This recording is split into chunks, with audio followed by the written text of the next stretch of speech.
Hey folks, and welcome back to the Firefighters Podcast. On today's episode, we are talking mental health and PTSD in the fire service. I am joined by Matt Johnson, who is the host of Breaking Out of Purgatory, a men's health specific podcast operating in the UK, and he's also a UK-based firefighter. I'm also joined by Emily Stevens, who is a psychology student. Her dad was in the fire service for over 20 years, and she is doing her studies, her third year in PTSD and mental health in UK fire services. A big thanks once again to our long-term sponsor, William Wood Watches, who bring us, of course, our Chivalrous Collection, Bronze Edition, Valiant Collection, and coming to 2021 from the 1st of March is their new Triumph Collection. William Wood Watches has the vision to be the leading sustainable watch brand that upcycles rescue service materials for a new life, once forgotten, now reborn. So get over, have a look, get yourself registered, and check out some of the incredible stuff at williamwoodwatches.com. One of our most recent sponsors coming on board is Venari Group UK. These are the emergency vehicle builders to rival all others. We had Oliver North on the podcast recently, who has been operating in this sector for over 15 years. They are the number one manufacturer for our NHS ambulance trusts and UK fire and rescue services. The pride that they bring back to British manufacturing is absolutely incredible. Not only have they got the skill set, they have the capacity to turn out over 700 ambulances every single year, and they are leveraging this to the max with some incredible innovations coming out in 2021. They have huge ambitions to become the largest ambulance manufacturer, not only in the UK, but in Europe as a whole. 2021 is a huge year for Venari, and it's a wonderful pleasure to have them on board. I love that hungry mindset that Ollie and the team have, and Venari, of course, comes from the Latin to hunt, and it's incredible to have this team on board with us, hunting down every bit of personal development, every bit of progress, every new win, every big, hairy, audacious goal as we move into 2021. It's wonderful to be hosting this really crucial conversation today. Mental health and how we onboard trauma in the fire service is an extremely important subject, and the devastation that the lack of focus has caused in our emergency services for our responders has been worrying, to say the least, having witnessed a lot of it. So let's jump on in there for a conversation that I know you will remember. There's a number of personal aspects shared today and some statistics that, though worrying, are super important that we're getting them out there, and we are unfolding this discussion to help us better understand it and also appreciate some of the incredible efforts that have been made. You know, people are really pushing themselves to make a difference in this sector. Services are putting finances, they're putting their money where their mouth is to invest in training and systems to support their frontline workers. So you're going to hear a bunch of that today. It's a really great discussion. Thank you once again for coming back to the Firefighters Podcast. Really appreciate your time. It's a really important subject that we're talking about today. So hang on in there. There's some tough bits to go through. Some of the evidence is worrying, but it's here. We need to deal with it. So let's buckle up for safety, and I'll see you on the other side.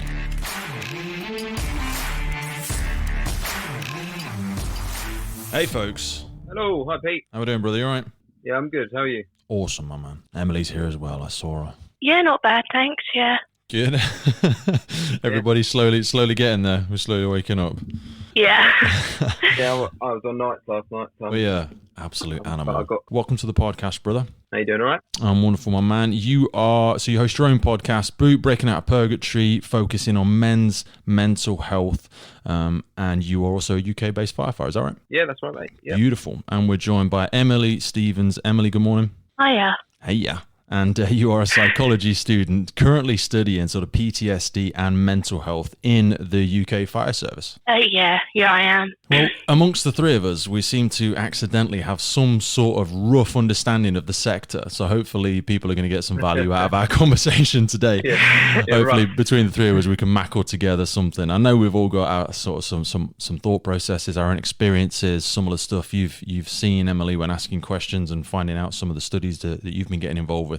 Also got some crazy, scary statistics. I mean, Matt, you've probably been looking at this sort of thing longer than any of us. What was the first sort of trigger for you to want to get a bit more involved in I suppose, men's mental health as a wider sector, but then certainly for yourself from a firefighter's perspective, what was the trigger to make you think, oh, you know what, this needs some more attention? Yeah, so for me, the whole reason I initially wanted to start it was because of my own experiences I've had with mental health over the years. Okay. I explained to you a bit previously in detail about some of the troubles I'd had with, predominantly triggered by burying my head in the sand with debt and never dealing with it and never talking, which was a big issue, caused a big issue with my family for quite a few years. And then, to be honest, it was just during lockdown. Everyone's talking about there's going to be a massive mental health crisis. We were already in one. Yeah, we were in absolutely. one. We were in one before the virus, and it's just going to get worse. But it wasn't until I really looked into the statistics, and I never knew that men under the age of 50 taking their own life, that is the biggest killer. I know definitely in the UK. I'm not sure about further afield. So, along with my co-host Mark, who I do the podcast with, he still struggles with anxiety and depression, and he was the only real person I thought to approach about doing it with me. Yeah. And the initial areas of discussion were going to be, well, we'll just talk about our lives. We're just two guys in our 30s, normal guys, family guys, talk about what we've been through, the ups, the downs, the funny bits, the bits you don't want to talk about. I think the point you make about the financial aspect as well, obviously I don't want to pry too much into your personal affairs, but it's really relevant to where we are, because you referenced obviously COVID and all this jazz being sort of a magnifying glass analogy, that it might be highlighting greater concerns that you and I, and I'm sure Emily and other members of the society, not only the emergency services, knew were prevalent already. But you mentioned the financial aspect, and I think you're right, that's probably somewhere, along with the social exclusion, obviously the social distancing, as we're referring to it as, causing people who are already struggling, they're then having that compound effect of the financial aspect, because there's been people struggling with their businesses, with their mortgages, just with their jobs in general. Absolutely. And this has added an entirely, another layer to people's stresses. Do you think there's an aspect there that's specific to men? Because obviously a lot of what you do from your own personal experiences, it's more authentic. You speak about men's mental health. The financial aspect, is this societal sort of ideology of breadwinner / is there an aspect of that in there, do you think? I think there is an aspect of it. I know it isn't the case anymore. It is the case, but not so much anymore. Yeah, we know equality, and there's lots of wonderful, talented women who are doing really well in the world, and so they should. Yeah, of course. But, we're not going to pretend that it doesn't exist, because there has been for many, many, many years that, rightly or wrongly, and we all reflect and go wrongly, it should have been a bit fairer, but there seems to have been this expectation that someone in the family, and historically it may have been more of a male role, that they're going to provide this and they're going to provide that. And then we sort of self-impose that role upon ourselves as men as well. Yeah, and I had it. So I've only been at Marshall's about a year now. Just under a year, and I was working in construction trade before that and got furloughed. I was like, this is brilliant, I'm still getting paid, I can do what I want. So I used to go to the gym every day, which ended up not being that healthy, but because I was going every day. Well, I'm an addict as well, brother, and physical fitness can be just as addicting. But eventually it turned into I started then to worry, okay, what am I going to have any job to go back to? Is my pay going to get cut? Am I going to have enough to pay the mortgage, things like that? So I think that's a big aspect of it. And although I've done some things regarding the mental health stuff with my local brigade, and they've been really good supporting the podcast as well, my focus, I have got more of a focus on that area as well now, that I want to follow on my own, because loads of people are going to be suffering because of COVID and the isolation, loads of mental health problems. Just look at NHS workers for what have they seen over the last year? There's been a double-edged sword there, hasn't there? Because we referenced the financial aspect. People look at the emergency services and they go, well, hang on a minute, you haven't struggled because you guys have kept your jobs, and you girls have been all right because you've still been getting your money. But then there's the other side of the coin, which says that people in the emergency services as a whole have not been able to protect. Well, of course they've been able to protect themselves if they've wanted to, but the wheels need to keep rolling. You know what I mean? It's the pumps need to go out the doors. People still need helping, and it sort of.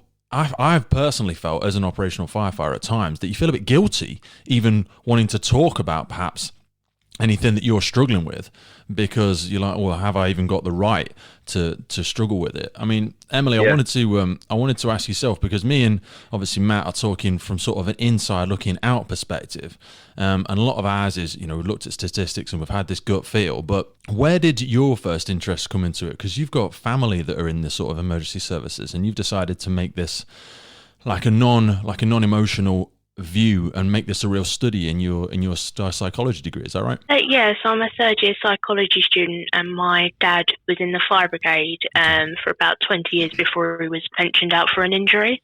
Okay. He used to come home tired, sometimes agitated, and as we've grown up and become adults, he's spoken more openly about the things that he's seen and his friends that have mental health issues. And to be honest, when he's spoken to me about it, the fire brigade is a male-dominated environment. Like, to be honest, if I was in a burning building up high, I wouldn't want a female coming up a ladder to come and rescue me. I don't know what it is. It's probably stereotypes there. But, it is a stereotype, Emily. So I'm going to challenge you on that. No, so and this will become, and I forgive you for that. Not that I need to forgive you, but what I always say to people is, I want the fittest, healthiest person. I don't care if they're boy, girl, black, blue, 6 foot, 10 foot, 3 foot, 1 arm, 6 arms. It doesn't matter. And like you've said, ordinarily we've sort of been mentally trained that from the Fireman Sam stuff and for everything like that, the fittest and the strongest must be all the men. Now that's not necessarily the case, and we both know that. But you're right. From your mindset and our mindset when we grew up, it was that big strong man climbing up a ladder. Yeah, it's only really recently that more women have been applying for the fire brigade role, and it was kind of this interest of my dad talking about his friends and what he's seen, and I thought, okay, that can be really traumatic. And then starting psychology for my own reasons, what he had in place, and he was in the fire brigade quite a while ago. He finished in 2002. But that's kind of what triggered the research. Yeah. And it was kind of over the summer last year, a lot of time on my hands because of lockdown, the first lockdown. Yeah. And looking at statistics on things like mine, do have the blue light mental health support page for emergency services. I saw their statistics the other day. It was like 85% or something. 86% of emergency personnel. Have struggled with that's just crazy. Yeah, with the mental health. Yeah, it is. And I believe it as well. But when you see it written down, it's worrying. You're like, I know it feels bad, but actually, Jesus. It's probably worse than that, to be fair. Worrying. Because like a big thing about what Matt does is that a lot of people that perhaps were struggling, even though a lot of people have struggled with trust, and we're like, the survey's anonymous. But still, I mean, Matt, you and I know on station, some people I ain't filling that out. Whereas they're probably the people who are struggling with that insecurity. So I would argue, Emily, not that arguing with you, but that number's probably higher than that. Yeah, well, the government did a survey back in 2017, I think, and that's kind of freely available online. And this was just directly for firefighters, and it's 92% of firefighters suffer with post-traumatic stress symptoms.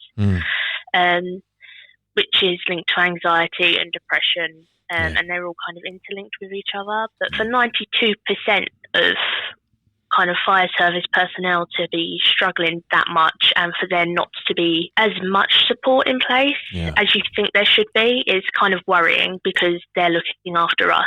It is definitely worrying. And Matt, I want to get your opinion on it, because my thoughts are, I always look at firefighters as like the master problem solvers. We're a little bit of jack of all trades, because you know why you ring the ambulance service and you know why you ring the police. Pretty much everything else, you ring the fire service, and we turn up with a big box of tools and we try and make a safe system of work to fix a problem. And I kind of feel like we've had this same approach, and I'm sure I'll get some backlash for this one, but we've kind of had the same approach with mental health. I think up until maybe 10 years ago, it was very much a DIY mental health. Let's mackle together a system of work for a problem that is growing to an extent that we can't really ignore it any longer. What's your experience been with it? Like I sort of said to you before this call, it must have only been just before Christmas. We had a drill night that they introduced the EAP system, where we've got a phone number we can call, we can get straight through to a counsellor. Obviously we've got our occupational health, but for me, I've been pushing various qualifications, or at least I'm in the process of, because I just think it's bridging that gap and making someone going, I'm going to make that call. That is the biggest problem now, especially with recent events at my station. The EAP has been brilliant. We had a I don't know if I've mentioned to you already. We about 3 weeks ago, lost one of our firefighters on my station to COVID. You mentioned that, yeah. Which is pretty horrific. It was tough. It's pretty horrific for anybody that's lost somebody during this pandemic. It's terrible, but for the emergency services, it's no worse. But you kind of you haven't had a choice. You had to be out there, so it kind of leaves like a bit of a sour taste in your mouth, doesn't it? Yeah. So I give the EAP its due. It has been really good, considering I think we had a group counselling session, and then people could have one-to-ones after. But what made me was, so I had a couple of guys approach me for a chat, which was lovely to see. I mean, we have got, as you'll know, the camaraderie on a station 100%, is like nothing else that I've ever experienced. But actually, it surprised me with the people that did approach me for a chat, and not the people on the station I would have expected to approach me with a chat. You know, that's often the case. And I never would have thought that person's struggling, this person's struggling, and I think that's where, if we can better educate our operational staff, because we are so tight knit, we'll be able to notice these things, and then we'll be able to direct them and say, you need to call them, you need to call the EAP and speak to someone. You know, I feel like it needs to go further. Like it needs to be like an opt, and I want to get Emily's input on this in a minute, because I know, Emily, you were speaking about future aspects of like pre-checks and stuff like that, but I feel like it needs to be more of an opt-out than an opt-in. And what I mean by that, Matt, is like I've been in charge of a couple of fatal like house fires or a road traffic incident, stuff like that. And I'll be on my way back to the station. I'll get the call from a group manager or a station manager who will be, hey Pete, hey, you and your crew have just had a fatal incident. And I know what this call is. It's a welfare call, which is great. And I want a welfare call. That's great. And they go, how's everybody doing? And I'll be like, well, I've done a bit of a hot debrief on the incident. I'm going to go back. We're going to have a bit of a chat and a bit of a brew, sort some kit out or whatever. And then the question is often, not always, but, I'm going to blanket statement here and go, do you want me to come to the station? Now, I don't want you to ask me if you want me to come. If you want, I want you to not be there when I get back. If you're there when I get back, great. But I want you to be en route already. I want you to already be going there so that we or I or whoever can then opt out. Because I know, because I've been on the back of fire engines when this has been said, when someone else is having that phone call and they glance over and they go, does anybody want to speak to so-and-so? And they'll go, no, I'm all right, boss. And you'll be like, everyone says no, mate. And you're like, that's not good enough. That's a bit shit, to be honest with you. And it needs to be, because like you've just said, it's not the people you expect. And, that you've had the group session and you've had the option for the one-to-ones, and then they still have chosen to come to you, which is a compliment, and it says a lot about your ability to build rapport and your skill set and stuff like that. But that's effectively taken 3 attempts for somebody to go, hey, Matt, can I just have a quick chat with you, actually, mate? I know we've been offered this thing, but I'd rather just have it. So at the simple call and the do you need me to come? Well, I don't know right now, to be honest. And it's not really the right process for me to opt in. It's a little bit like, we wouldn't do that with safety. Do you know what I mean? No. Or do you want me to put a helmet on? Do you want me to do this? Do you want, no, I want you to always do that until I tell you not to. Do you know what I mean? And I know, Emily, you were saying about, from speaking to services and stuff, you hadn't seen any sort of like pre-assessment style checks. And there isn't that, there isn't that automatic assumption that, well, I'm definitely going to give you support until I feel you don't need it. Yeah, it's difficult because there is definitely still stigma around mental health. Like my dad described like his watch as like family, and it was kind of very pally-pally. They'd joke about the mental health aspect of it to overcome what they've seen. Yeah. And it's difficult because we've been taught that intervening at an earlier stage can actually prevent things from forming further.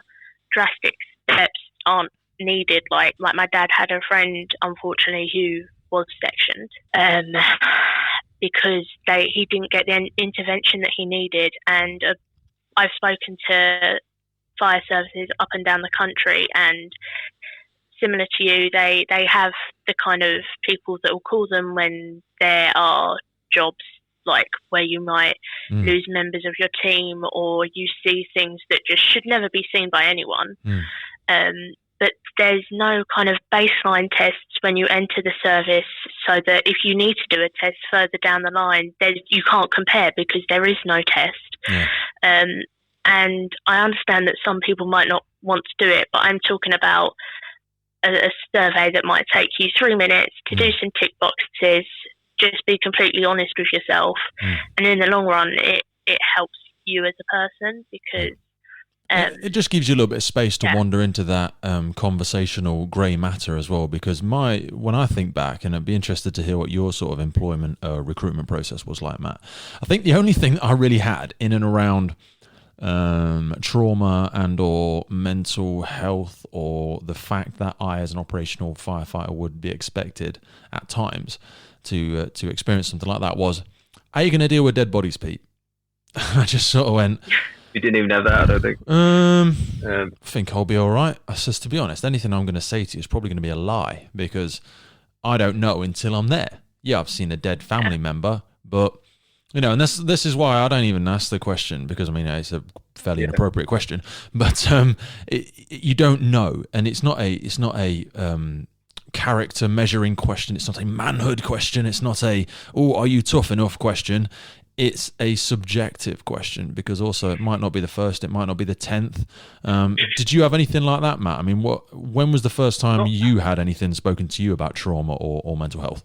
I actually, during my recruitment process, I honestly can't remember there being anything. Really? To be honest. Wow. Whether or not I had to fill anything out with my application, obviously I would have to disclose if I had struggled, if I'd had any mental. But yeah, I don't think there was.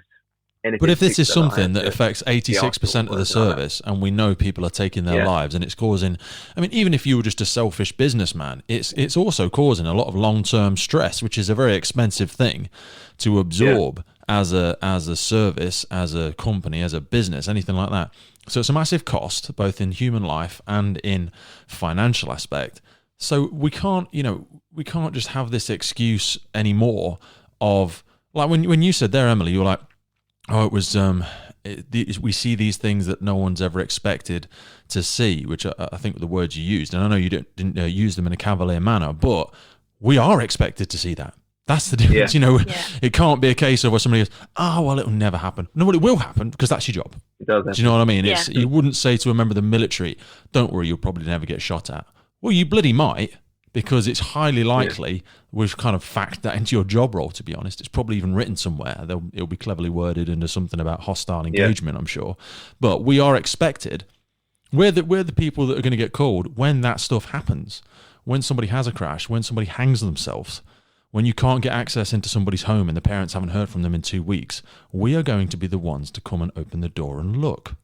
So it is expected. So we can't say anymore. Possibly why they don't have that, like the 3-minute form or anything like that to fill out during your recruitment before, is because overriding the whole mental health issue is this stigma.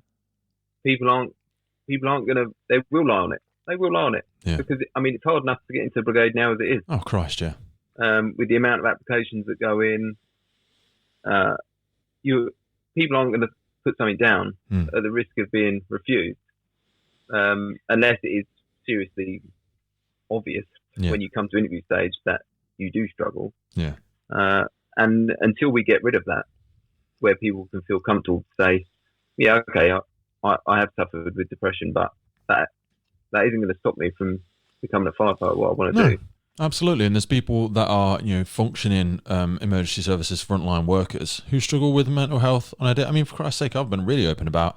I've had addictions in the past with substances and stuff like that. All through, I've been in firefighter since I was 18. Do you know what I mean? So it's 13 years now, and I was taking substances for probably the first 5 years when I was doing it. And you don't just get over that. That's a mental condition. Yes, okay, I no longer take the substance, but I've certainly still got that addictive personality. I've got that intense. Probably ADHD somewhere on the crazy ass spectrum that means I need to bother people on a Saturday morning to have conversations when they're trying to be on a weekend off.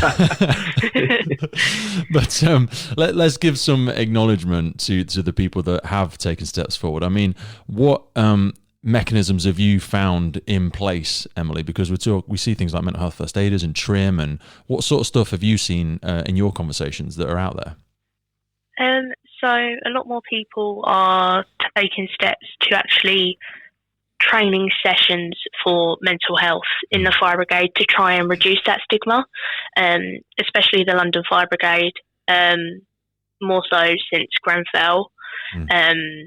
There's been a lot more studies and research, not just into how to kind of better mental health and get people to talk more about it, but also because of the pandemic, a lot more research has happened into how we can protect our emergency services more. I mean, there's a lot more work that needs to be doing, and there's still things that are in a lot of early stages, but even just getting the ball rolling should make a difference within the next 5 to 10 years. And I know that doesn't make a lot of difference to the people that are working now, but that's the way a lot of things work. It's a long process. The majority of anything that happens in the emergency services or in the world of safety in general is usually a reactive measure. And the pessimists amongst us will always go, oh, too little, too late. That person died. She died. He killed himself. Yeah. You're like, well, yeah, okay, they did. And now we're here, so we're going to react and we're going to try and put something in place. But we are by our very nature, a reactive service. Yes, we train, and yes, we do this, and yes, we do that. But every time you see an improvement, whether it be in personal protective equipment, whether it be in a procedure, a policy, anything like that, especially with mental health, it's usually a reactive system. And when we are taking those steps, forward, you said about some intentional training. I can say for myself in the past, I think 4 years ago, maybe 3 years ago, I was trained as a mental health first aider. And then maybe 2 years ago, we went through TRIM. So I became a TRIM practitioner, which is obviously the trauma risk management system, I think. And that originally came from the military. So, I mean, we are sharing information. This all came across from some of the critical incident stress debriefs and stuff that they had gone through, and developing that into something more like TRIM. Have you seen that emerge, Emily? Have you seen conversations around TRIM or first aiders? Or is it, because I don't know if I live in a bubble and that's just where I live. I don't know. I've not seen much, to be honest, because unfortunately a lot of the current research is to do with like veterans and things like that. It's kind of only been more recently, unfortunately, because of incidences like Grenfell, that people have decided to kind of stop and go, like people in the fire service can be affected. And it's like, well, yeah, they're risking their lives every day because it's their job. And we do need to take it seriously. And I think the problem is, up until this point, people just see like firefighters as firefighters and nurses as nurses, and not as this whole other system that deal with trauma daily. I think it's the whole aspect of changing gears. I had this conversation with somebody yesterday and I have a massive amount of respect for anybody that works on the front line, be it military, police, ambulance, anything like that, hence the whole aspects of the podcast. But if you say, for example, somebody on a detachment or somebody who's working abroad for our military or armed services or emergency services of some form or another, they're kind of living in a little bit of a bubble at the time, in a good and a bad way. So it can have a compounding effect whereby mental health can get worse when they experience things, but also they're almost able to be sheep-dipped and treated at large. Not saying it works effectively, and I'm not saying this is a better or worse way of doing it, but and you'll know this better than anybody, Matt, because obviously you work as an on-call or retained firefighter as well. You can be an incident, and I did it for 10 years, where 2 a.m, you're cutting somebody out of a car, or you're taking somebody down from a fatal incident, and then you go straight home. And I've got 3 children, and it's like, Daddy, I need my lunchbox. Daddy, I've just had some Cheerios. I've just tied my shoelaces.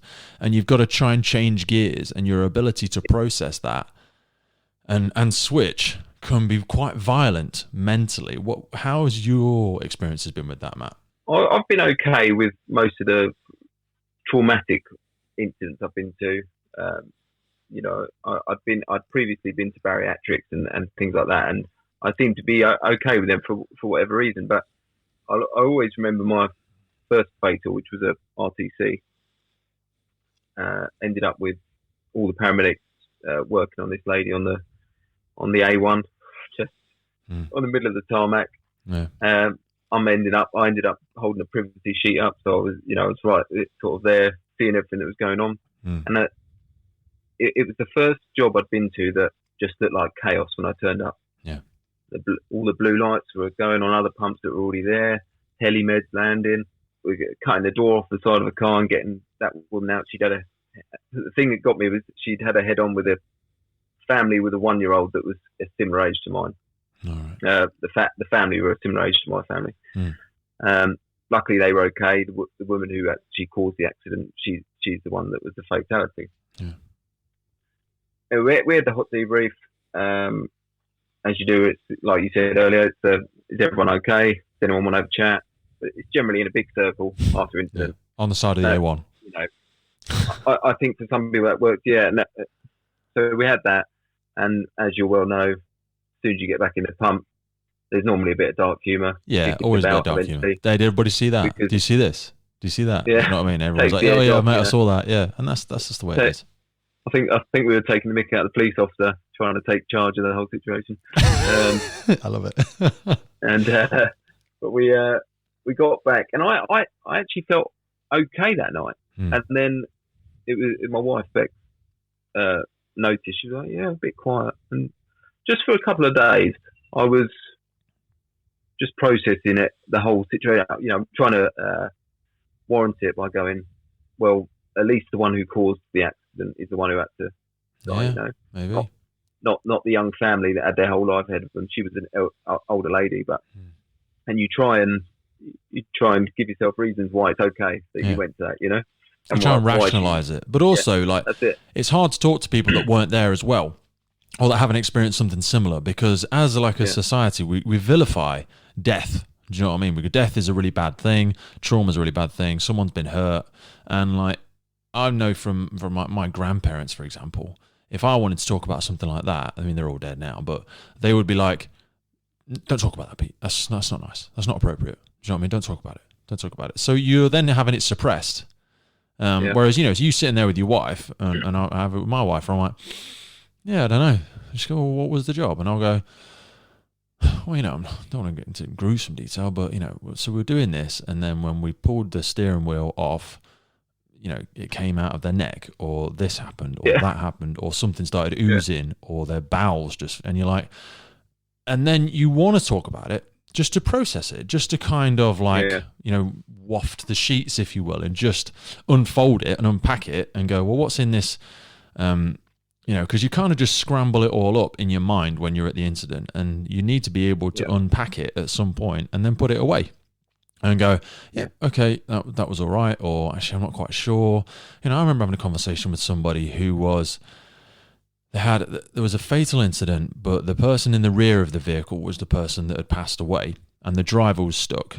So the driver's obviously the priority, and we were trying to get the driver out of the vehicle.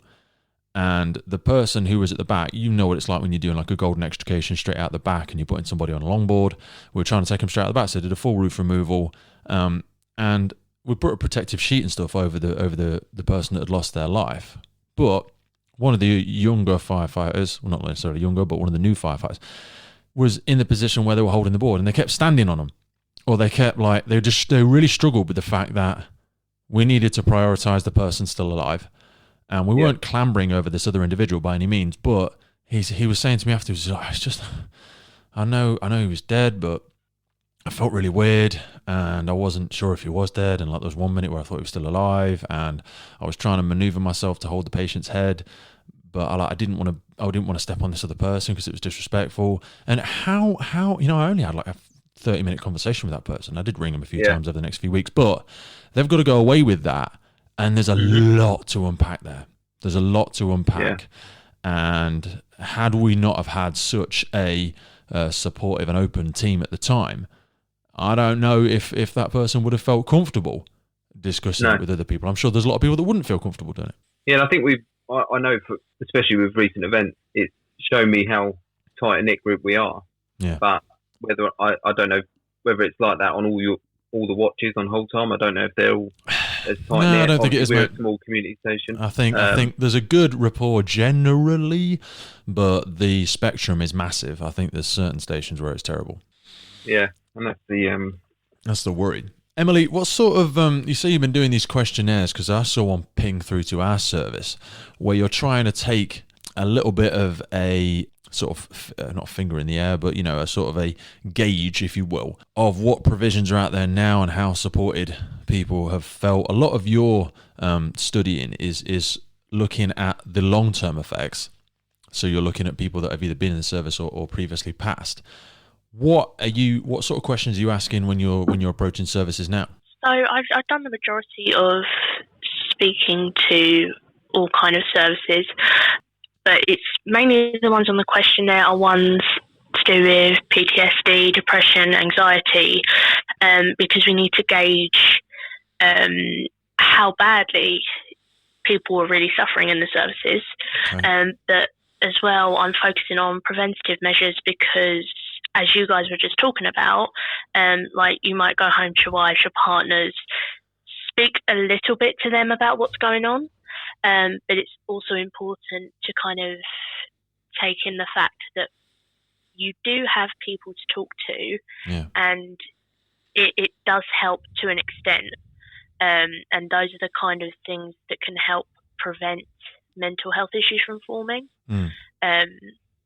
So it's kind of difficult when I speak to different kind of services because some people are really open, or I get passed on and on and on through a chain. Yeah. And I bet you get that quite a lot, to be honest.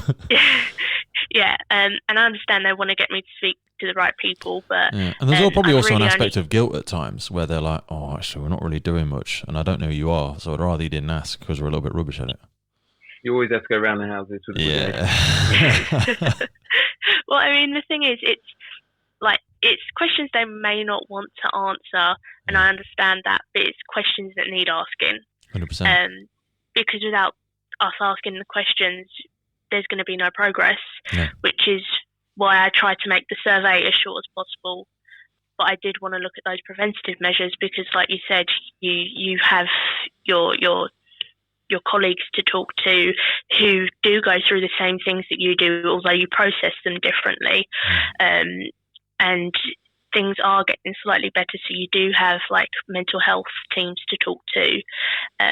But for me, all the people I did manage to speak to, it was, oh, well, we direct them to like PTSD 999, the charity, and Mind. Can't do that.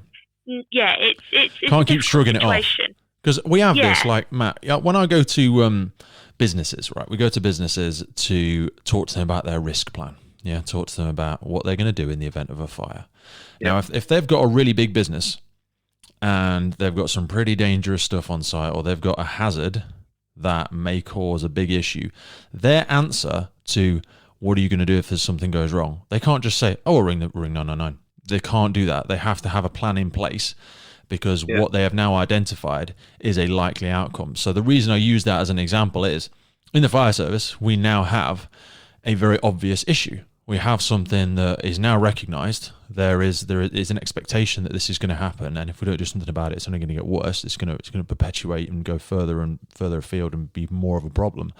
So now it's something we have to have a system in place for. And like you were saying, Emily, we can't just say, oh, we'll refer them to Mind.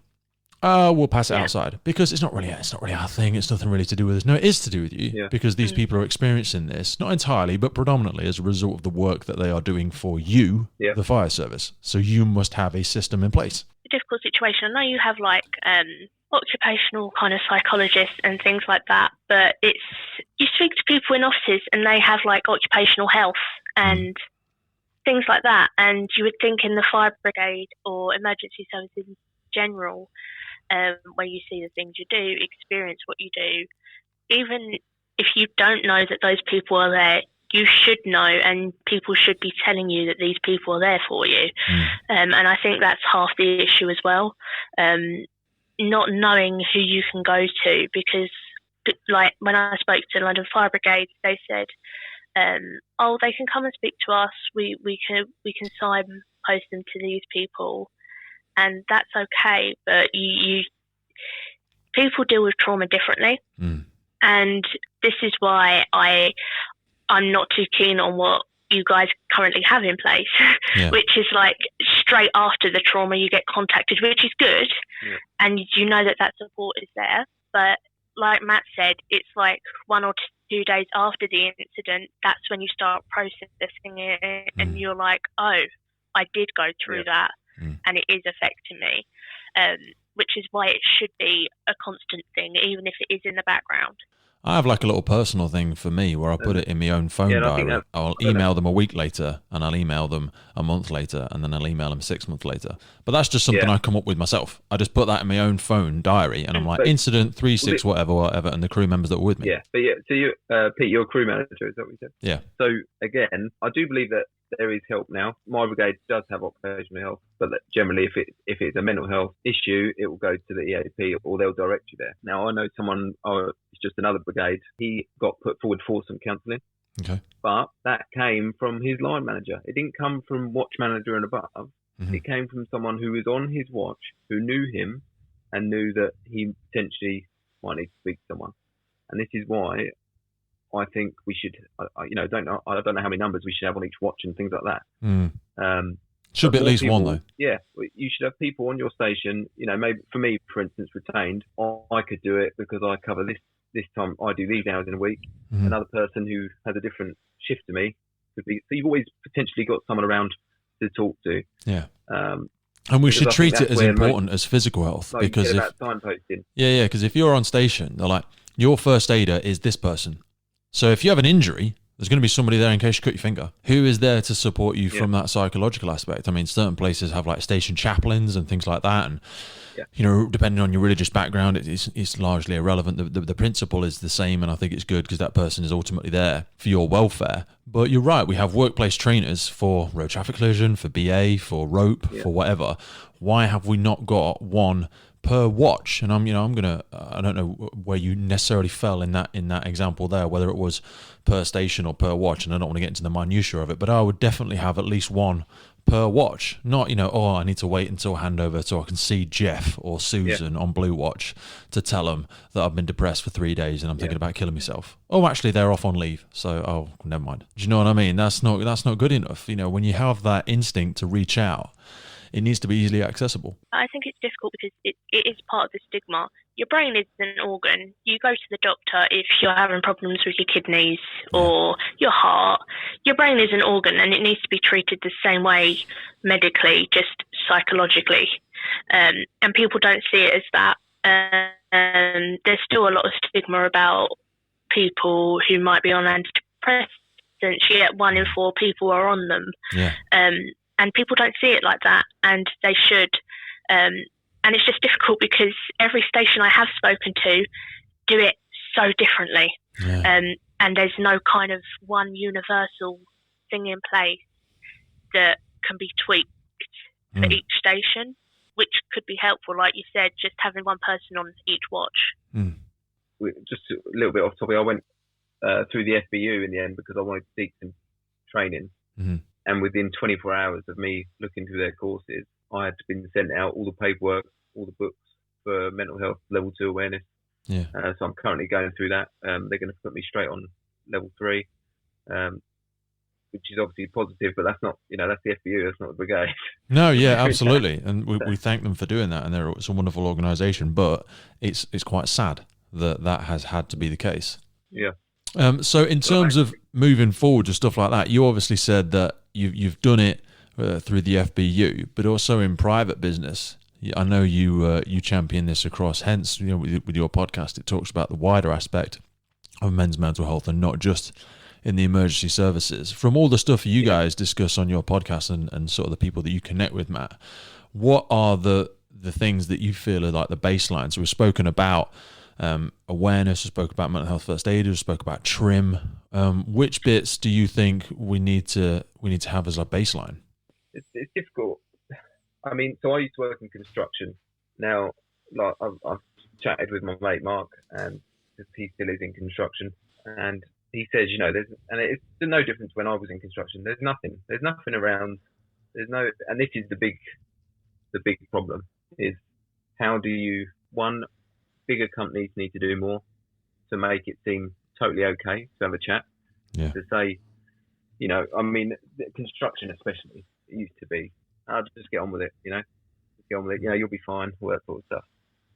Now, it's a different aspect because you're not necessarily dealing with traumatic incidents and stuff like that on the fire ground or in hospitals and things like that. But at the end of the day, your employers should look after you. They don't know what you've got going on at home.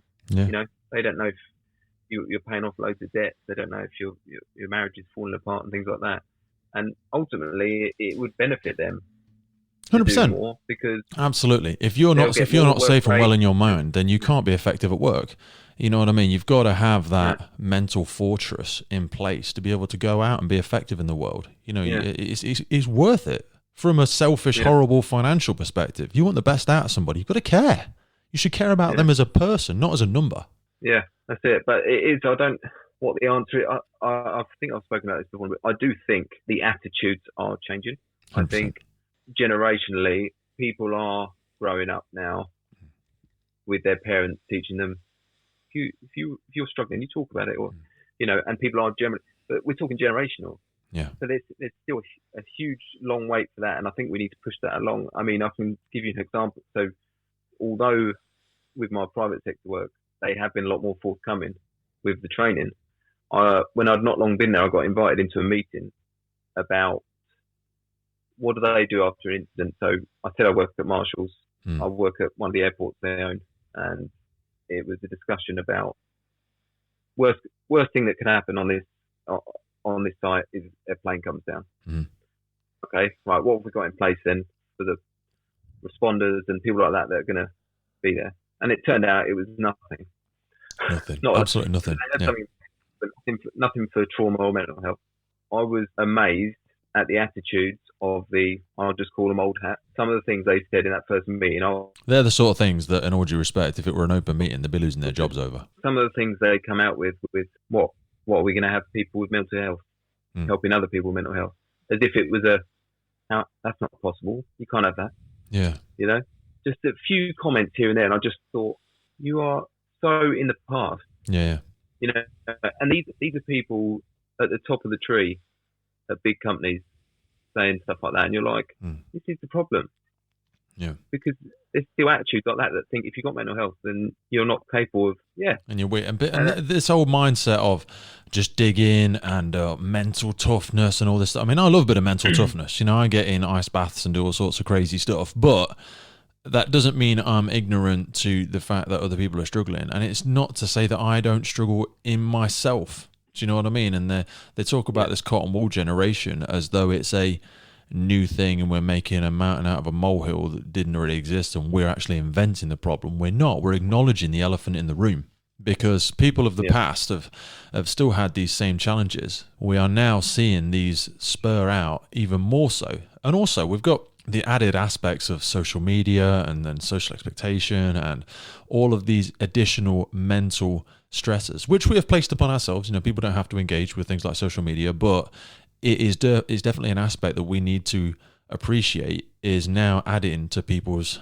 you know, real challenges. Yeah, I mean, we obviously spoke about the difference between the private sector and local authority, and I will give them their dues. They invited me into the meeting, someone who just came into the job long, and not only that, they asked us to go away and come up with. There's about 6 of us in the meeting. They said, right, what would you think?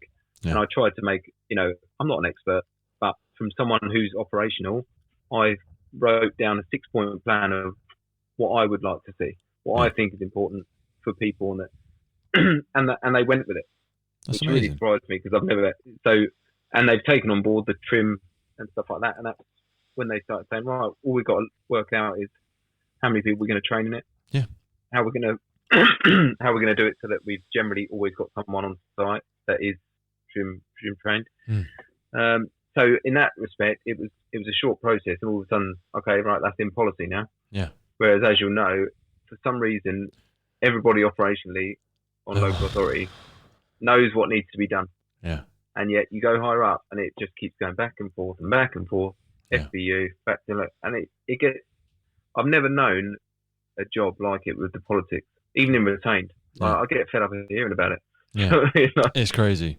But like you say, in the private sector, they acknowledge it and are willing to take action to do something about it. Because you haven't got to be, like you were saying about, we've got people with mental health going to treat other people with mental health. You haven't got to be a quote unquote fixed or an expert or have a perfectly clean bill of mental health, which I don't think exists in this day and age, to be able to support and help other people, to at least be able to recognize and signpost.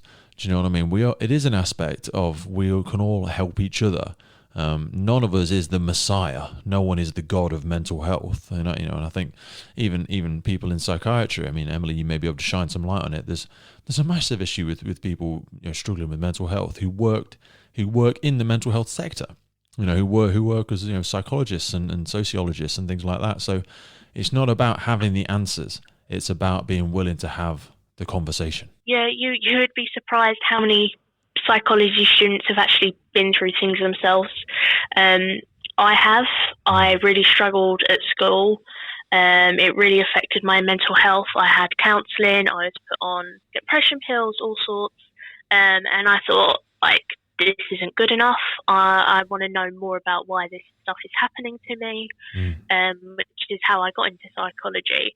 I wanted to know why it was happening, why there wasn't enough being done. And at the time, it was just not enough's being done in schools. And it's hold on a minute, not enough is being done there or there. Yeah. And although psychology has been around as long as we have, it's still not enough is being done. Some people still find it difficult to talk about, but I guess it depends where you're brought up.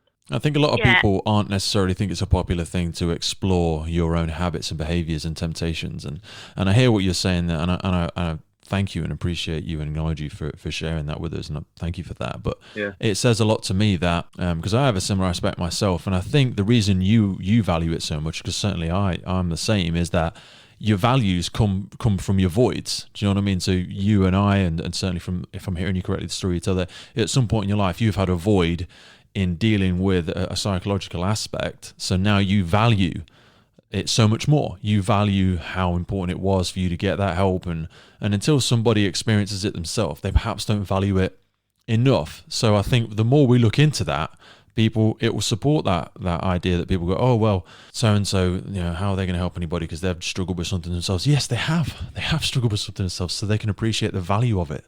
They've seen what it's like to not have that support and desperately need it.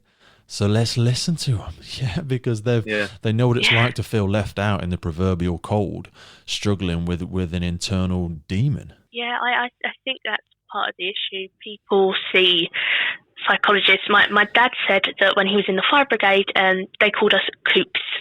And I mean, back then, yes, psychologists were very out there, not necessarily been through stuff themselves, but like you said, a lot of people now have been through their own issues, and I think that's what spurs the most of us on. You guys have been through stuff and you're doing this, or you've seen people go through things, and it helps spur you on with what you're doing now. It's a little bit like, you look at the fire service analogy. We wouldn't turn up to an incident and go, oh, well, I'm not an expert in this, so let's just leave it how it is. You know what I mean? No, we're not an expert. We're a jack of all trades. So, and I'm not saying that mental health practitioners are a jack of all trades, but if you can see somebody struggling desperately with depression or with anxiety or with suicidal thoughts or self-harm or whatever it may be, you can't just go, well, I'm not an expert in anxiety, so I can't really do anything about it. No, but you could do something. You could talk to them. You could have that conversation. You could highlight it to your line manager. You could refer them out to a greater service. You can just touch base with them, because sometimes just helping them pull that pressure release valve and talk about it can be enough to make it manageable until a greater level of resource or a greater structural support can be put in place. Yeah, or in some cases, for someone to mention something, different situations, I've had friends that have really struggled with mental health, and just by asking them, are you okay, do you need to talk, that can lead them to go, oh, I'm not okay, I do need to talk to someone, or it opens the floodgates and they let it all out to you. Just by letting people know that there are services there to help. Asking open questions as well, because even though I agree with what you say there, they're good examples. Sometimes they can still leave a margin for get out, if you know what I mean, because it's quite a closed question in that people can say, I'm fine. Whereas I always try and say to people what are you feeling? Not how are you feeling, or not are you okay? What are you feeling? Do you know what I mean? And people might say, I feel annoyed. I feel angry. I feel anxious. I feel upset. You know, give me 3 words to say how that made you feel. And they'll go, you know what? Pissed off. They might go fine. They might go bored. They might go shit. They might go depressed. They might go angry. But it at least gives, and there is no right word. There's no right word. There's no right question. But just let it pour out of them. Do you know what I mean? Yeah. Let that verbal vomit, if you will, for want of a better analogy, just pour out and go, God, I don't know, but it was good, it was shit, it was horrible, I felt useless, I felt like we didn't do enough, we did too much, we were too early, we were too late, whatever it may be, just let it pour out. People are like, oh God, they say, oh, I don't know how to help them, but honestly, for a lot of people, they're scared of what might happen. Like if I said to Matt, what are you feeling? And he goes, I feel like I'm going to kill myself. And I'm like, oh shit, what is that? What am I supposed to do with that now? That's okay. Yeah. That's okay. Matt, have you tried to kill yourself? Matt, have you thought about it? Have you taken any action? You know what I mean? Have you put a plan in place? That's okay. These are okay questions to ask. There's nothing wrong with that. Yeah. Because if you not pretending that I'm not going to ask the question isn't going to change the outcome. Do you know what I mean? It's like not having any money in the bank. Not looking at the bloody account balance isn't going to change the fact that there's no money in there. Yeah. Do you know what I mean? So you've got to feel comfortable asking those questions. And if people go, yeah, but what do I do if they say I've thought about killing myself? Well, then, okay, we move into a little bit more of a crisis state, but there's numbers to call. You know, there's people there to support you, and at least we've identified it then. Yeah, and sometimes it just, like I say, it can just take that conversation. Yeah.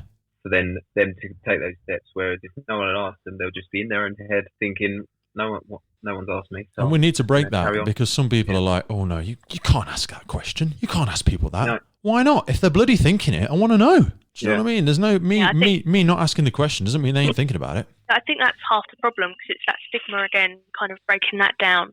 People aren't asking the questions and they might not necessarily know how to handle it, which is why they don't ask the questions. And people aren't taught this. Yeah.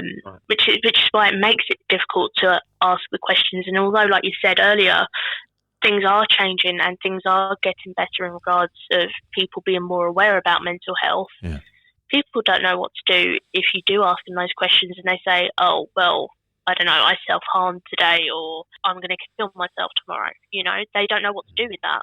And I really struggle changing gears with this sort of thing because when I coach people privately, I get used to asking these sorts of questions and feeling totally okay with the response and feeling able to, you know, if I said to somebody, when's the last time you took Class A drugs? And if they go, this morning, I'll go, okay, what made you want to do that? Where did you get them from? Do you know what I mean? Whereas some people would be like, oh, Jesus Christ, you took cocaine this morning. What am I supposed to do with that? Or if you said to somebody, what's the cut on your arm? I self-harmed yesterday. Okay, when's the last time you self-harmed before then? What did you use? Where was it? How did it feel? Yeah. But if people said, oh, God, that's a cut on his arm, I'm not going to ask him about that. And I'm not encouraging everyone to run out and start asking really invasive personal questions. No. But it's knowing that whatever they say as the response is absolutely fine. It's absolutely fine. It doesn't need to scare you. You've not done anything wrong by asking them. It's okay. It's absolutely fine, whatever they may say. And then you're there together and collectively you can find a solution or you can find some more help or you can go, you know what, Matt, I'm not sure what to do with that answer, but I do want to help be part of this solution. So would you feel comfortable if I went and had a conversation with so-and-so, or can we go together and have this conversation? Because I'm not sure what to do about that. No, definitely. Yeah, I think that's another part of the issue as well, because sometimes you do get people that will talk to you about it but aren't ready to accept help yet. Yeah. And if I've learned anything from my own experience, if you're not ready to accept help, the help won't work, even if it's forced upon you. Absolutely.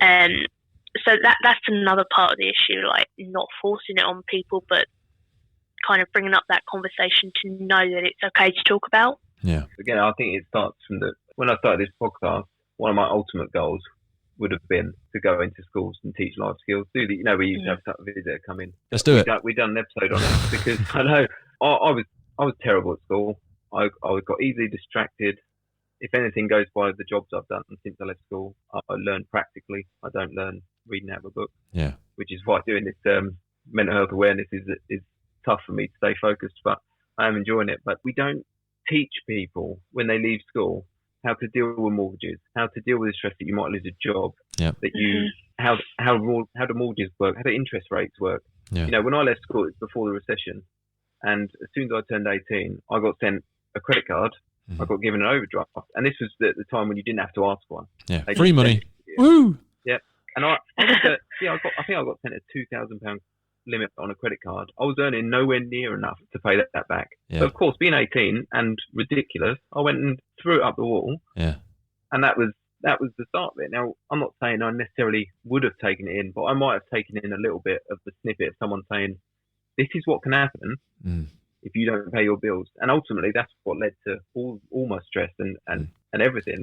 That's where it all started. They are a really nice pair of expensive headphones, though, Matt. It was worth it. No, these I'm joking. But you're right. This was the issue. And it's that future pain. You know, we don't appreciate. We always choose instant not we always. That's an extreme statement. We are more predisposed to instant gratification rather than, you know, accepting and acknowledging that long-term effect, whether it be drinking, smoking, you know, weight loss, something like that. People struggle with it, and instant gratification is so easily accessible now that whether it's, you know, ordering something, get it the next day, you want to binge on Netflix, you haven't got to wait a week, you can watch the whole thing now. So therefore, wrestling through something like mental health, where it is a long game. You know, we're talking about habits and behaviors, and Emily, you know, you spoke about your interest in human psychology. These are things that are very progressive. The mind is very nice and malleable, but you need to be consistent with the application of habits and behaviors and strategies to how you deal with things. Yeah, no, absolutely. Yeah, I think half the issue there is it is a long-term goal. Depending on what you are diagnosed with, it's not just pills, but even then, I know people that once they start feeling better, they stop taking the pills because why should they pay like £12 per packet of pills when they start to feel better? Yeah. Or they started to feel better, so they've said no to the therapy, but the therapy is what helps them. And it's a difficult situation because it's like instant gratification, like you said. The pills can make you feel better within days, so that's great. So why should I need to go and talk to someone about my problems that I'm not comfortable with talking about? Totally and we don't get totally agree. And we don't get taught to kind of talk with people openly about what we're feeling or what we're going through, because sometimes you could be feeling everything and nothing at the same time, yet your mind is just like a hurricane. Yeah, 100%. And I love what you said about the physical health as well. Like if you went to a doctor and you had a broken leg, do you know what I mean? It'd be very obvious. The psychological aspect not only hidden, but if we stick with the analogy of a broken leg or like a bad back, you would still take painkillers. But you take painkillers whilst you did some sort of physical rehabilitation to make your back a little bit better. And you continue to take the painkillers until you would come up with a little bit more of a stronger structure, or you'd got a habit in place, whether it be stretching or whatever, yoga, Pilates, something like that, a way for you to reinforce and have a better strategy for the physical aspect. And it's the same I see with the mental aspect, that yes, there's good medications out there, but you still need to be able to talk about it and come up with a more sustainable strategy, so that we don't have people that are long-term addicted or reliant upon medication. Some medication is necessary, but you know, I think a large proportion is a good preventative measure whilst you come up with a more sustainable solution to your mental health. Yeah, and going through that adds another roadblock. When for every day, obviously, we're quite lucky in some senses that I know if I was ready to talk to someone, I can phone the EAP up. That goes to my family as well. They can use that service, and I can pretty much get straight through to a counsellor, and I can start talking to them. They do a brief conversation. If they think we need more, then they'll set us up sessions. If you're everyday Joe Block, the hurdles you have to jump through to show someone that you need referring to someone. At the end of the day, they're not GPs. Are general practice. They're not experts in that field. No. So you got to go to them. You got to explain to them how you're feeling. Then they're like, we'll give you these tablets. Not, okay, I think I need to put you on someone that can, you shouldn't have to keep going to this person to explain your same story over and over again, and put your heart on your sleeve and tell them what's going on. It's too difficult. I think as well, it's difficult because there are free self-referral programs out there, but because so many people are self-referring themselves, the 6-week wait is like 6 to 12-month wait for these self-referrals. And even with the NHS, who are still doing an amazing job, it's still a 6-month wait to be referred, and then you'll be lucky if you can speak to someone. And then by then, I'm not saying you might be over it, but depending on what the issue is, you might have been able to cope with it in other ways. Or you haven't managed to cope with it and the problem doesn't exist anymore because you don't exist anymore. Exactly. Yeah, that's it. I want to be able to support this work going forward, and I know, Matt, you're doing a lot through the podcast, and so I just want to sort of tie up on a few final things. Matt, so if people want to get deeper into the mental health aspect and support some of the great work that you guys are doing, what's the best way for people to reach out to the podcast or yourself or the work that you do? Yeah, well, we're on Instagram and Facebook predominantly. Yeah. We have got a website that the links on there as well. It's been difficult because we wanted to do our podcast in person, me and Mark. We've had to adapt and do it over Zoom. But you're doing a fantastic job, and I think it's great that you guys keep pushing through because people forget it's not easy. No, it's not. And Emily, I want to be able to try and capture as much of the work that I know you're doing, because studies such as yours really provide some concrete evidence, because I know you're going and doing all the hard work. Yeah, I mean, you're having conversations like this with two flipping operational firefighters pretending we're all experts, but then you're also going and having these conversations with services up and down the country, and you're going to provide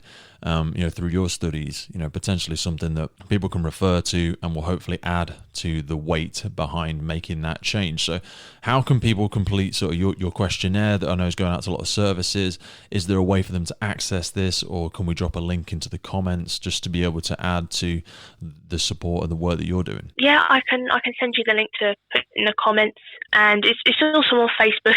I've been sharing it kind of open so that people can find it. If you just type third year psychology student firefighter survey, it should just come up as well. Yeah, we'll stick the link in the bottom of these comments so that people can utilize that, because the more data, the more we can refine down, and the more weight it gives this subject that we all know is this proverbial elephant in the room, and we need to address it. And we can't just keep, we'll talk about awareness. Oh yeah, awareness. We can't just continue to say we're aware of it. We've got to do something about it now. Yeah, no, absolutely. It's not long ago that I found your page on Instagram. I just love all the stuff you do, mate. All the different people you're talking to. I think it's brilliant. I mean, I've already told all my crew about it, because I think, especially for some of the guys that want to go to the whole time, some of the stuff you talk about, I listen to BA and Compartment. Yeah, man, we've got loads of them coming up. We've got rope rescue and pumping and knots and churning them out, but boom, got to keep banging them out, brother. I'm an addict. I've told you. It's really good stuff to listen to, though, because it is that insight, and a lot of people who are thinking they're coming into it don't necessarily get that. So it's brilliant. Mate, it's great. Awesome. Well, thank you both so much for your time on a Saturday morning, rapidly approaching afternoon, and please stay safe and sound. Look after each other, look after your families. Take care of yourself, guys. I'll see you soon. Nice one. Stay safe, guys. Take care. Speak to you all soon. Take care. And there we have it, folks. That was my conversation with Matt Johnson and Emily Stevens. Really, really valuable conversation. I thank them both for taking time out of their busy life to be here with me and have that conversation. Some awesome insights. As a reference there, we'll have a link for Matt's podcast. I know Matt does his podcast with his co-host, and we will definitely share that information out there. Breaking Out of Purgatory is a men's mental health, a UK-based podcast, and obviously it's UK Firefighter as well. The link for Emily's questionnaire that she's doing for her study. This is a really quick one, guys. It's not difficult to do. So please, all operational personnel, guys and girls, get on there, complete it. The link will be in the episode below. Please give it a look. Really look forward to seeing the results from Emily's studies. It's crucially important that we give our input to things like this. Thank you so much for coming back to the Firefighters Podcast. Please stay happy. Please stay healthy. If you are wrestling with something, reach out. Come on. There's no badges for bravery here, folks. The brave one is the person that has that conversation. Bring it out there. Open up, have that conversation. It's okay not to be okay, if there's enough okays in there. I'll speak to you guys soon. Thank you for coming back, and I will see you soon, real soon, right here on the Firefighters Podcast.